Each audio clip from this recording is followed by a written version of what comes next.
മറ്റ് ജീവികളിൽ നിന്നും വ്യത്യസ്തമായി നിരന്തരം നവീകരിക്കുന്ന ജീവിയാണ് മനുഷ്യനെന്ന് കവി വീരാൻകുട്ടി പറഞ്ഞു. മടപ്പള്ളി ഗവൺമെന്റ് കോളേജിലെ പൂർവ്വ വിദ്യാർത്ഥി സംഘടനയായ മടപ്പള്ളി ഓർമ്മയുടെ പൂർവ്വ വിദ്യാർത്ഥി സംഗമം കോളേജ് അങ്കണത്തിൽ ഉദ്ഘാടനം ചെയ്ത് സംസാരിക്കുകയായിരുന്നു അദ്ദേഹം. നമ്മുടെ ജീവിതത്തിന്റെ ഓഡിറ്റിംഗ് എന്ന് ഞാൻ പറഞ്ഞു. ഈ ഓഡിറ്റിംഗ് വെറുതെ നടക്കുന്നതല്ല. മനുഷ്യന്റെ ഒരു 55 വയസ്സ് വരെയുള്ള ജീവിതം എന്ന് പറയുന്നത് ഏറെക്കുറെ പരാശ്രയത്തിന്റെ ജീവിതമാണ്.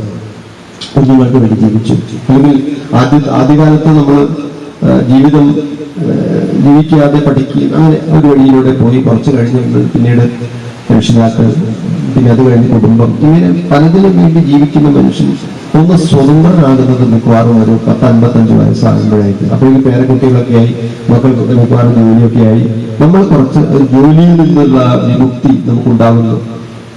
എന്റെ ജീവിതം എന്റേതാണ്, എന്റെ സമയം എന്റേതാണ് എന്ന് തോന്നുന്ന തരത്തിലുള്ള ഒരു സ്വാതന്ത്ര്യം നമ്മൾ അനുഭവിച്ചു തുടങ്ങുക ഒരു 55 വയസ്സൊക്കെ കഴിഞ്ഞതിന് ശേഷമാണ്.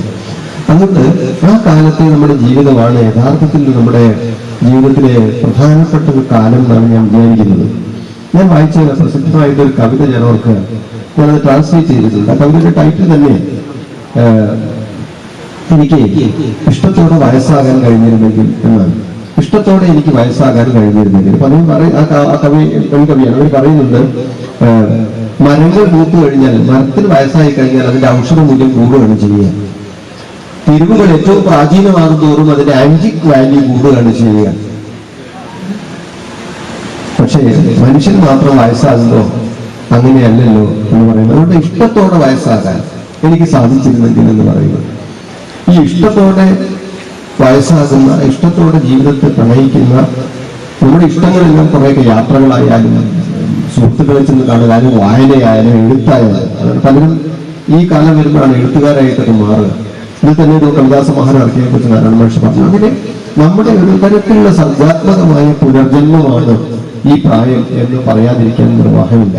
അപ്പൊ ആ തരത്തിലുള്ള പല ജീവിതങ്ങളെയും മടപ്പള്ളി ഓർമ്മയുടെ പ്രസിഡന്റ് വടയക്കണ്ടി നാരായണൻ അധ്യക്ഷത വഹിച്ചു. Coordinator T Mohanan, secretary advocate P K Manoj Kumar, treasurer Santhosh Kuttiyil, Gopi Narayanan, P Basheer, K V Majeed, K Jayakumar, V P Babitha, M T K Pradeep, Santhosh Mullappally, Bindu Sajith, advocate Rajeevan, Kuttiady തുടങ്ങിയവർ സംസാരിച്ചു.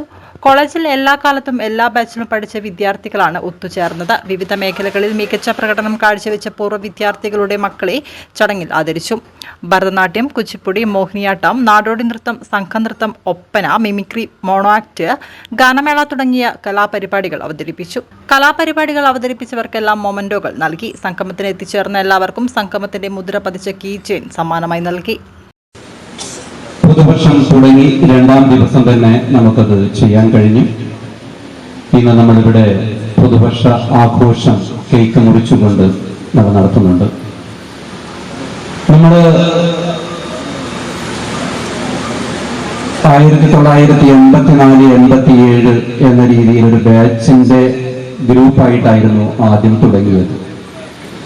അടുത്ത കാലത്തായി നമ്മളൊരു കവിതാ സമാഹാരം പുറത്തിറക്കി, മടപ്പള്ളി കാവ്യോർമ്മ എന്ന പേര്.